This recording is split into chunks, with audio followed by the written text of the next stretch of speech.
In Justin Trudeau's mandate letter to Defence Minister Harjit Sajjan, he ordered him to end Canada's combat mission in Iraq and Syria. But as former Defence Minister Jason Kenney, who has bravely served this country as a four-star collector of World War II paraphernalia, pointed out with this graphic on Twitter, our airstrikes continue. Of course, he was missing a few statistics, like how many civilians our 500-pound iron fragmentation bombs have killed. Up to 27 civilians may have been killed in a single Canadian airstrike, as reported by the left-wing rag, the Pentagon.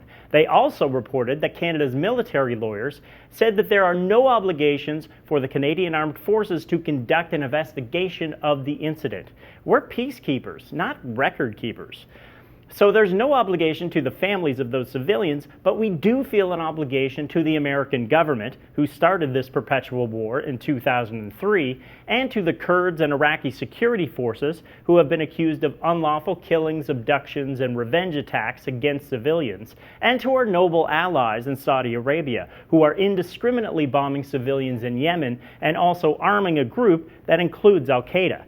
And this deep sense of obligation to our benevolent allies led Minister Sajjan to worry that fulfilling his mandate would leave a capability gap for the coalition. But a capability gap is what Canadians voted for, because some of them are capable of learning from history that dropping bombs will only lead to more anger, more hate, and more violence.